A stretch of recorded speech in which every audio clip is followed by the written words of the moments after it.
England ने पाकिस्तान को हरा दिया है। यार तुम्हारे में कोई अकल समझ है? खाक पूरे मैच के ऊपर बात करूं, बाहर में जाए यार पूरा मैच। ये फील्डिंग में कैचेस क्यों छूट रहे हैं या बैटिंग में तुम्हारी टेक्निक। वो मैं उस बैटिंग कोच से ये पूछना चाह रहा हूं कि तुमने अभी तक साइम को ये नहीं बताया कि ऑफ स्टंप पे भी क्रिकेट होती है। हैरी ब्रूक की जितनी तारीफ की जाए, एक्स्ट्राऑर्डिनरी टैलेंट, क्या बैटिंग किया, अकेले मैच जितवा के चला गया। किसी को समझ ही नहीं आया कि क्या करना है, कैसे खेलना है। अब पाकिस्तानी पता क्या सोचेगा, यार इंडिया भी वर्ल्ड कप से बाहर हो जाए ना तो बराबर हो जाएगा। ये हमारी मेंटेलिटी है। हमारे वाले पता क्या कहेंगे, हमारे वाले कहेंगे इंडिया भी तो हारा ना मैच। हाँ, अभी बाई हुआ इंडिया। सेम चीज आप भी उड़ाओ इंडिया का मजाक कि वो सेमीफाइनल में नहीं जा रहे, आप भी उड़ाओ इंडिया का मजाक कि वो सेमीफाइनल में जा रहे। हमारी क्या हालत हो रही है यार।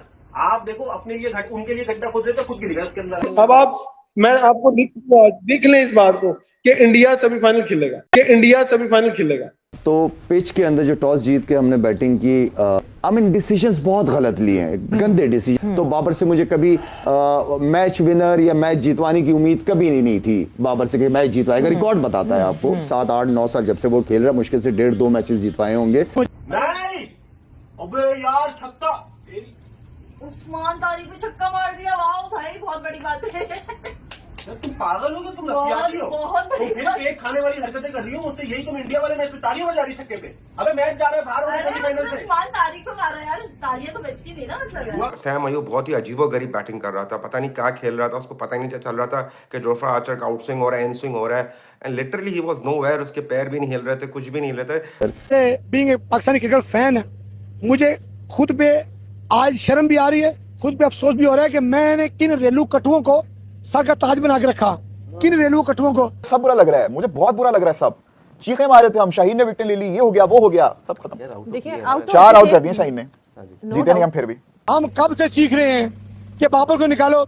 आज फखर का स्ट्राइक रेट चेक करो और बाबर का 105 का स्ट्राइक रेट है उस मैच के अंदर। जिस मैच करना क्या है फिर बाबर का, यार इन सब को गंदे नाले के अंदर फेंकना चाहिए।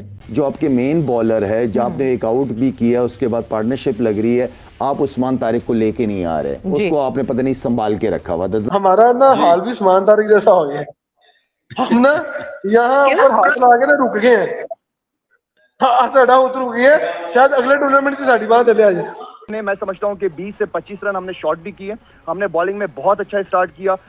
शाहीन के साथ अगर दूसरा स्पेल किसी का लग जाता तो मेरे ख्याल में हमने 50 में 4 तो आउट कर दिए थे उनके। तो असल काम जो कप्तान का था कि प्रेशर उनके ऊपर डाले रखते हैं। मुझे एक मैसेज भी आ चुका है हारने के फौरन बाद कि यार अब दुआ करो इंडिया भी बाहर हो जाए। अबे भाई ये सोच के साथ कैसे जाओगे, आगे कैसे बढ़ोगे? इसकी वजह पता क्या, हम अपने गिरेबान में झांक नहीं रहे, हम दूसरे के गिरेबान में झांक रहे हैं। भाई पहले अपने गिरेबान में झांक के अपने आप को तो सही करो। और पाकिस्तान शानदार तरीके से एक बार फिर हार गया। तालियां बजाइए पाकिस्तान।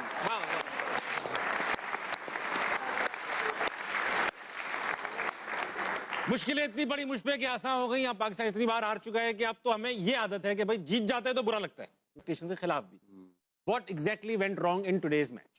बहुत सारी चीजें गलत हुई हैं, लेकिन ब्रुक की तारीफ करनी पड़ेगी जिसने अपनी उनकी बैटिंग लाइनअप नहीं चल रही है, लेकिन सिंगल हैंडेडली वो लेके गया है अपने आप को। किस तरह से गेम को चेंज करते हैं ये कल भी सीखने को मिला था जब हेटमायर को वो नंबर 3 लेके आए थे, 5-6 नंबर पे बैटिंग कर रहा था वेस्ट इंडीज के लिए।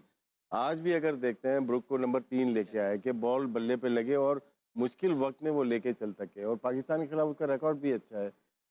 हमारा मसला ये है कि वो लोग एक मैच हार के 820 दिन के बाद यहाँ पे खुशियां मना रहे हैं, वो इंडिया बाहर हो गया। अबे अपने गिरेबान में तो झांको, अपनी टीम को तो देखो। मैं उस वक्त से सोच रहा था कि अपनी टीम के ऊपर कोई ध्यान नहीं दे रहा, बच्चों से जीत रहे, बड़ों से पाला पड़ा नहीं। बारिश की नजर एक मैच में बच गए, वो बारिश होगी तो बच गए। अपने बीच कई ओवर्स में बैटिंग में भी कहीं बीच ओवर्स में मैच खो गए, बॉलिंग में भी कहीं बीच ओवर्स में मैच खो गए। ये बताइए टॉस जीत कर तो ठीक किया था? नहीं ठीक था, फिर बैटिंग में कहाँ गुम हो गए हम? बैटिंग में कहाँ गुम हो गए, बीच में भी नहीं, ऊपर से पहले से ही। साइम अयूब 67 गेम्स हो गए उसके। हाँ, और मुझे 17 साल लगे 67 गेम्स खेलते हुए। वो 1.5 साल में खेल गया है और उसकी अभी तक एवरेज 20 की है, और अभी तक उसने कोई इम्पैक्टफुल इनिंग नहीं खेली जिससे बंदा कहे कि हाँ भाई इसने पाकिस्तान को मैच जितवाया। ऑस्ट्रेलिया की सीरीज के अलावा अकेला बंदा लगा हुआ है, आईसीसी का पहला इवेंट खेल रहा है फरहान, वो पूरा लेके चल रहा है आपकी टीम को 160 170 करवा देता है, वरना तो आप 130 भी ना करें। सच्ची बता रहा हूँ मैं आपको। एक तो वो, और दूसरा मैं उस दिन बात भी कर रहा था, मैंने एग्जांपल भी दी थी अभिषेक की और साइम की कि अभिषेक जबरदस्ती लेग वाली को ऑफ मारने जाता है, ये ऑफ वाली को जबरदस्ती इधर मारने जाता है। तो पहले तो मेरा सवाल है, हालांकि मैं बैट्समैन तो नहीं हूं, मैं बॉलर हूं, फील्डिंग कोच या बैटिंग कोच यही बताते ना गलतियां। मुझे तो ये समझ नहीं आती कोच और कप्तान नहीं सोच रहा ना। मुझे एक बात, इस 15 में बस भाई बात तो कड़वी है बहुत। जब टीम अनाउंस हुई थी, टीम अनाउंस अभी भी जब टीम अनाउंस हुई थी ना, 3 से 4 लड़के डिजर्व नहीं करते थे अपनी फॉर्म को देखते हुए इस टीम में 100%। अरे चलो यहाँ पे इंडिया की बात नहीं चल रही है यार। इंडिया से 2-3 डीएम आए थे कि भाई तू पहले इंग्लैंड से मैच जीत जा, उसके बाद बात करियो। वो मुझे सीरियस ले लेना चाहिए था। मैंने एक्स्ट्रा ऑर्डिनरी ओवर कॉन्फिडेंस होके पता नहीं क्या क्या बोल दिया। अबे हम तो खुद निपट गए यहाँ पे। भाई खुदा के लिए इस माइक एसन से हमारी जान छोड़ दो। ये जब से पाकिस्तान टीम के अंदर आया, इसने बेड़ा गर्क कर दिए, बर्बादी फेर दी इसने पाकिस्तान टीम की।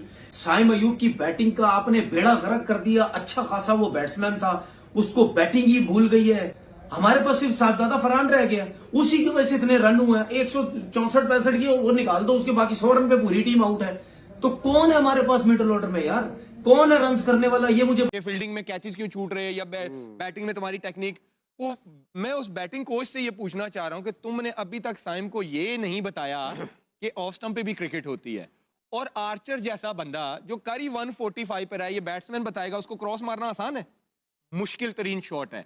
और जब आपको पता है कि हर टीम ने आपके अगेंस्ट प्लान किया हुआ है कि आपको टांग पे बॉल नहीं करेंगे, आपको वो चौथी और पांचवी स्टंप पे वो फिर भी जबरदस्ती मार रहा है, तो पहला तो ये कि आपकी मैनेजमेंट, आपके बैटिंग कोच को ये सोचना पड़ेगा, भाई मैं फिर वही पे आ जाऊंगा, इब्रार बाहर बैठ सकता है तो साइम क्यों नहीं बैठ? पहला तो मेरा ये सवाल है। दूसरा, आपने बोला टर्निंग पॉइंट था जहां पे बाबर और फरहान खेल रहे थे, वहां पे बाबर ने मोमेंटम स्लो कर दिया सारा। 45 बॉलों पे 46 रन की पार्टनरशिप हुई है। ओए हम लोग मैच जीत के हुए थे, हम लोग मैच जीत के हुए थे। हमने पावर में 3 आउट कर दिए थे। पहले 2 मिनट पिटो आगा परसों इंडिया भी हंस रहे थे। इंडिया भी हंस रहे जी, इंडिया बाहर हो गया। इंडिया तो बाहर नहीं हुआ, इंग्लैंड ने पकड़ के आपके अंदर कर दिया। पहले बैटिंग कर रहे हैं, जब आपने टारगेट लगाना है तो आप ये मोमेंटम नहीं स्लो कर सकते अच्छी विकेट पे। और उनके कोई मिस्ट्री स्पिनर्स नहीं थे, कुछ नहीं था, सीधी सीधी बॉलिंग आ रही थी। वो हुआ कि आपने क्या किया, 160 165 राइट। फिर मैंने फिर भी आपको कहा था कि जब आप कंप्लीट बॉलिंग साइड के नहीं खेलते बड़ी टीमों के अगेंस्ट, वो आपके वीक लिंक को एक्सपोज करते हैं। और उन्होंने किया है। वो उस्मान को थोड़ा सा स्टार्टिंग में देख के खेल रहे थे, आप देखें नवाज आए, शदाब आए, उन्होंने फेंटा लगाया है। और इवन दो कि वो 165 चेज कर रहे थे, 3 आउट थे। आप हैरी ब्रूक का इंटेंट देखें जाके, वो कैसे खेल रहा था। उसने 7-8 की एवरेज को 10 पे नहीं जाने दिया। यही प्लान होता है कि जब इसी तरह आप आ जाए कि आप पहली बैटिंग भी करें तो आपके टारगेट जो है ना 170, आपको पता है कि इनकी बैटिंग 10 नंबर तक है। कल तक हम इंडिया पे खुश हो रहे हैं, हम इन्हीं बातों पे खुश हो जाएं। इंडिया बाहर हो गया, असि खुश हैं जी। और आप खुश करन जो के नहीं असी है, हम लोग झोला डाल डाल के मर गए हैं, दुआएं कर करके रह गए हैं। हर दफा एक बैटर आपसे गेम छीन के चला जाता है। ये महज इत्तेफाक तो नहीं है। चलो विराट था, वो बार बार करता था, तो जी विराट था। आपकी तो ये एक आदत बन चुकी है, कभी मैथ्यू बेट के हाथों, कभी तिलक वर्मा के। पाकिस्तान कह रहा है इंडिया फाइनल में नहीं जाएगा। अब बार हुआ तो रोने लगा। वीडियो अच्छी लगी तो लाइक करें।